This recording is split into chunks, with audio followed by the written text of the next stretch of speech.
સુઈગામ તાલુકાના યુજીવીસીએલ અધિકારીઓ દ્વારા લાઇટ કાપવાનો સિલસિલો શરૂ થઈ ગયો છે. હજી તો ઉનાળાની શરૂઆત જ થઈ છે, ત્યાં સહેજ પવન ફૂંકાવાનો શરૂ થયો નથી કે લાઇટ કાપવાનો સિલસિલો ચાલુ થયો નથી.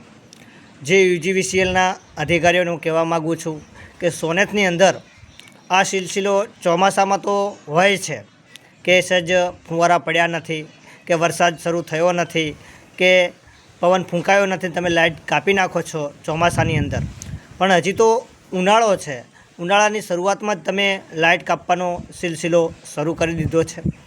અને મેં રાત્રે 10 વાગે લાઇટ ગઈ એટલે હેલ્પલાઇન નંબર ઉપર મહેસાણા પણ ફોન કર્યો હતો, 19-121 ઉપર 2 વખત ફોન કરવા છતાં જે મહેસાણાના અધિકારીઓ છે એ પણ એક જાડી ચામડીના થઈ ગયા હોય તેવું લાગી રહ્યું છે. કેમ કે 2 વખત ફોન કરવા છતાં વળતો જવાબ નથી આપતા કે લાઇટ આવશે, કે લાઇટમાં કોઈ ઇસ્યુ છે કે કોઈ પ્રોબ્લેમ છે.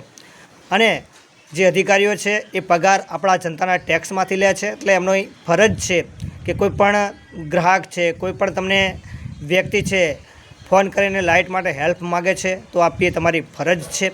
મેં રાત્રે 1 વાગે પણ ફોન કર્યો હતો, રાત્રે 2 વાગે પણ ફોન કર્યો હતો લાઇટ માટે. કેમ કે બાળકો હેરાન પરેશાન થતા હોય છે, વડીલો હેરાન પરેશાન થતા હોય છે, મચ્છર કરડતા હોય છે અને બાળકો માદા થતા હોય છે. એટલા માટે આપણા સુઈગામના જે અધિકારીઓ છે એ મનમાની કરતા હોય છે, ફોન ઉપાડતા નથી હોતા. એટલા માટે મેં સુઈગામ ફોન નહોતો કર્યો અને હેલ્પલાઇન નંબર 19-121 ઉપર 2 વખત ફોન કર્યો હતો. થોડી જ વારની અંદર તમને અમે જાણ કરીશું લાઇટ આવશે કે નહીં એવી અધિકારી દ્વારા કહેવામાં આવ્યું હતું, પણ કોઈ પણ પ્રકારની જાણ કરવામાં નથી આવી કે ફરીવાર ફોન કરવામાં નથી આવ્યો. એટલે મને એવું લાગી રહ્યું છે કે ઉત્તર ગુજરાત વીજ કંપનીના જે અધિકારીઓ છે, જે મહેસાણાના અધિકારીઓ છે એ પણ મનમાની કરવા હવે લાગી ગયા છે. અને લાઇટનો સિલસિલો દર વખતે ઉનાળાની અંદર પણ કાપી નાખવામાં આવે છે અને ચોમાસાની અંદર તો દરરોજ સહેજ ફુવારું પડ્યું નથી કે સુઈગામ દ્વારા લાઇટ કાપવામાં આવતી હોય છે.